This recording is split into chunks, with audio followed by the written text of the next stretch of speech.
What's going on, family? This is Scrapbook Boxing, Museum of the Forgotten Fisticuffs series. I took down the other video that I did with this collage of memorabilia that I showed a little earlier because I wanted to give you a clearer understanding of where I'm coming from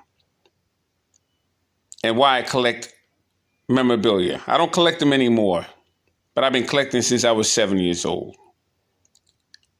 And I've met historians and trainers and coaches, ex-fighters. And I was introduced to the game at the age of 7 years old. My dad took me to a magazine store. I've been collecting magazines and memorabilia ever since. Been at over 250 world-class championship fights, 500 fights combined. And during the course of my travels, I've been to nursing homes. I was with an organization. We went to nursing homes and saw all ex-fighters.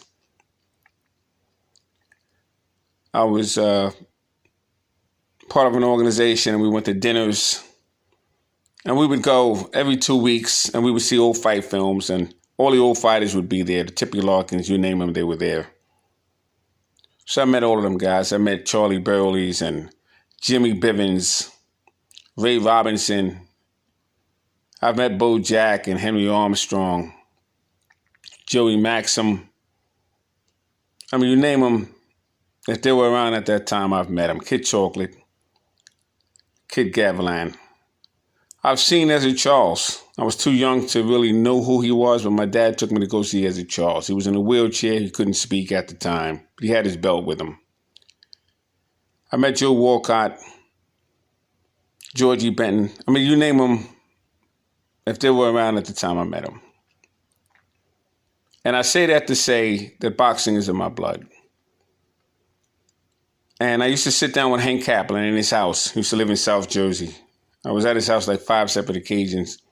And I would sit there with him for hours. And we would talk about all the old black fighters and all the fighters in general. He would take me back in time of how things were back then. He told me stories that you can't read in a book anywhere. And Hank Kaplan, he showed me his catalog. And he had all these old fight films because he did the commentary of the knockouts. If you ever heard, and you've seen it on Knockouts, that's Hank Kaplan. And the old boxing gloves that he had. All the old magazines and record books. And he had contracts. I mean, it's just astonishing. I would go to George, Glassjaw Boxing in Connecticut. Been in his house several times. The memorabilia that he had was astonishing.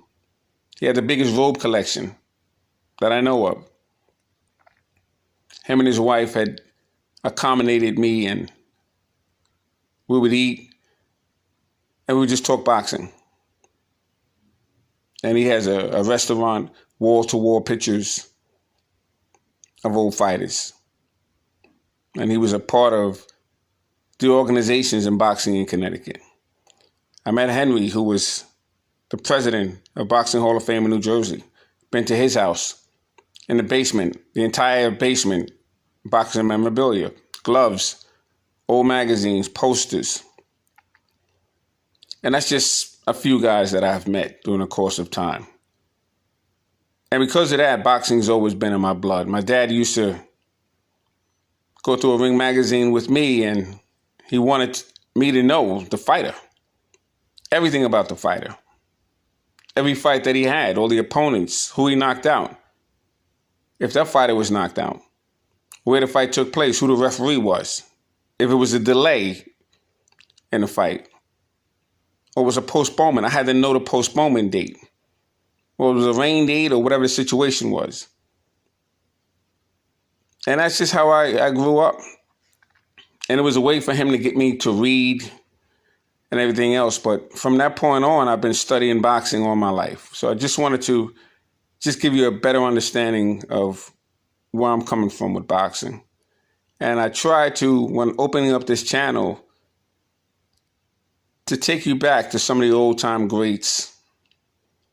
And I'm going to find a different way to reach the subscribers, because I have a few good subscribers, and I do appreciate all of them. But I got to find another way to reach the subscribers because not everybody seems to get my approach. And, that's my fault. I have to find a different way. And if not, then I'll just move on. But I just wanted to give you a perspective of where I'm coming from with this. And thanks very much to my subscribers. I do appreciate the committed subscribers. And I'll be figuring out a way to reach the audiences and the subscribers that I have in a different way. So salute to my subscribers. Salute to these great fighters. This Scrapbook Boxing. Peace.